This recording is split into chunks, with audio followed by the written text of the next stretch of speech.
next guest is no stranger to bringing people together. She's the founder and executive director of In Real Life Conference, IRL. Let's welcome Kelly Pierre-Louis. And you said it correctly. Thank you for having me here. I'm from South Florida.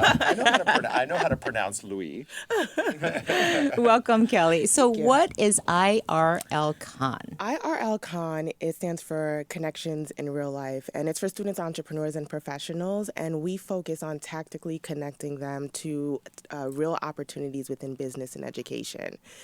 So we kind of struggle with the IRL thing. I always say I met my husband IRL, and people get that.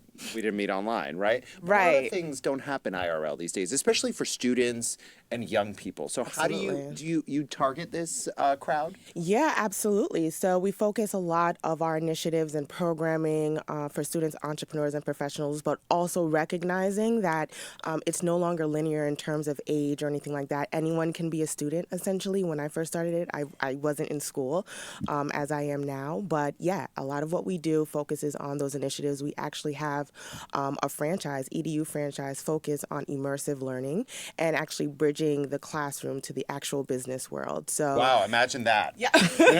Real life. Yeah, in real life, absolutely. So we focus on career preparedness, focusing on mentorship opportunities, as well as being able to really bridge. One of our students right now, they're actually building models on solving a real life problem.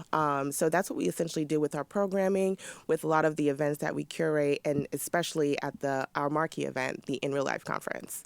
And so what sets your business event apart from the other ones? There are so many business events, right? Yeah, there is. So I actually started, so I'm a marketing executive by trade, and so I speak at a lot. What'd you market? Digital marketing, typically in tech and in education. So similar space. Yeah, absolutely. So, but I speak at a lot of conferences. I go to a lot of conferences, and it really just bothered me that one, oftentimes is very homogeneous. It's sort of like a lot of the same people saying the same thing. And then also, I think no, it's all good. You don't say that. Charlie can tell you about that too. Yeah. The scene. The same thing over and over again. Over and over again. Yeah. So we really focus on one, making sure that there's diverse representation and in perspective, and that's in all facets. So the people. Yeah, everyone stops with diversity thinking it's male, female, black, white. No, in every facet, because it helps again depict what's happening in the real world in business. These perspectives matter, and then secondly, we really focus on again tactical solutions. So we focus on our tenets, which is money, technology, career development, education, as well as business wellness, essentially being your best self so that you can produce your best work. So this is what we focus our programming and content on, and sort of who we have our speakers and activations, etc. So I think that's what really sets it apart, because you can go there, you never know who you're sitting next to. It's as much as sort of looking at on who's on stage, as well as looking who's next to you. And we go with the notion where sort of everyone in the building has value. So it's a really different approach. It's very familial. People have started businesses together, found mentors there, etc. It's really an experience. From what I've told, my experience is a little different behind the scenes, but everyone who attends, it's really great feedback, and it's been called transformational, and it's something that I'm really proud of. So, entrepreneurship is something that provides jobs for people. And I think young people aren't aware of all the possibilities that exist out there. Of course, it's not easy, as all of us at this table know as entrepreneurs. But why do you think it's important to teach young people about entrepreneurship? Or at least the mindset, even if they're not going to start a business? Yeah, I absolutely think it's about the mindset, because there's a certain tenacity that has to accompany when you want to start a business, or even sort of taking that idea from concept to actual manifestation. I think there's an entire process there that's really healthy just for growth into adulthood, or sort of adulthood with the bills and all that, and the various stages of adulthood. And I think it's really important to sort of understand that within the confines of entrepreneurship, but then also understand that entrepreneurship is really more so of a mindset. If there's something that, comes to mind, you can actually help make it happen. Or if you have an idea in sort of different phases of entrepreneurship, you don't necessarily have to build something from scratch. You can, partner or learn about something, et cetera. So I think it's removing sort of that definition, the old older, I would say a little bit more antiquated definition of entrepreneurship, and really focus on the entrepreneurial mindset and what you can contribute not only for yourself, but, for others with that. I think I love that because I was a entrepreneur, I guess is what you call Yeah. it, like being There's a lot of that. entrepreneurial. Yeah, there is. And before I started my own company, Yeah. right? And I didn't realize I was being an entrepreneur whole time. Yeah. I didn't give myself the So an credit. entrepreneur, for people who don't know, is an entrepreneur within an existing organization. Right. It's actually a little bit harder too. It is. It is harder. It's like breaking and pushing against these walls all the time. Change. I know. So hard. And that's why too I deliberately focus on students, entrepreneurs, and professionals, again, to remove those typical confines. There's a lot of people, most of our audience, the bulk of them are millennials, et cetera, but we've had people way past millennials, and we've had students from freshman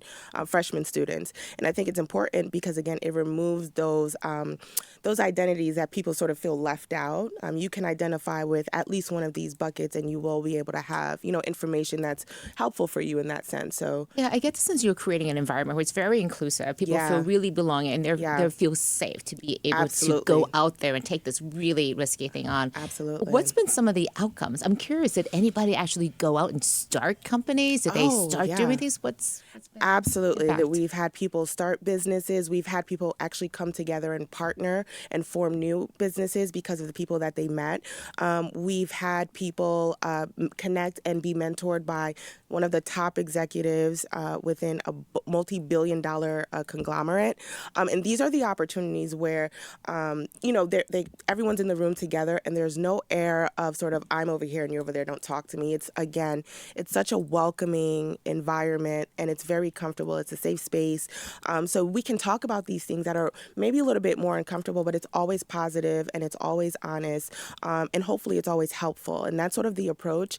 And I think once you remove sort of those barriers that I think are often, if you go to a conference with these expectations, I mean, the results have really been really tremendous. So it's been great. Conferences are something that are hard to get right. Oh, they are. Yeah. Because let me tell you, I have been to so many conferences that I just wanted to run away screaming. Yeah. And they're so expensive. It is. And it's like, fortunately, I have a nonprofit backing my work that Yeah. pays, but still, I sometimes think, is this the highest and best use of the foundation's money? Yeah. Or if you work for a company, and if it's your money, which I have paid in the past, Yeah. sometimes I'm so frustrated because Yeah. I'm like, this isn't leading to career outcomes. I'm not even entertained. Right. Yeah. You're just sitting at the hotel bar, like, drinking a glass of wine, trying to numb the pain. Getting personal.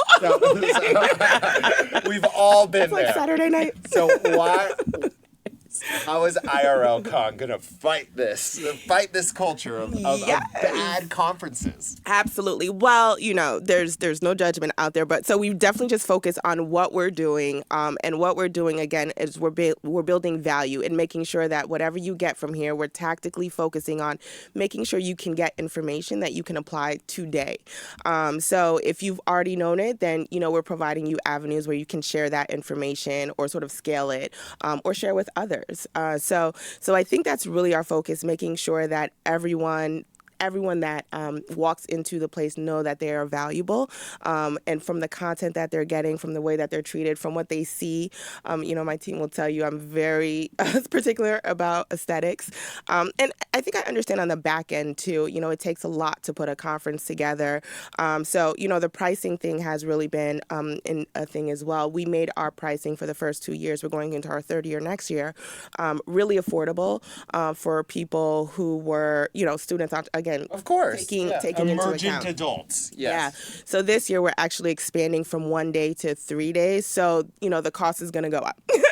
But again, with that, if people are spending their time and their money, it's a very intentional conference. So if you are coming there to spend your time and your money, we want to make sure that you are felt that you're valued, and that the information that you get, honestly, hopefully it's something new to you, and that you'll be able to apply it to your life this very day. Awesome. Sounds great. Thank you so much for joining us, Kelly. Thank you for All having the me. best I really to you with appreciate that. All the it. best. Merci beaucoup. Merci. Pas de rien.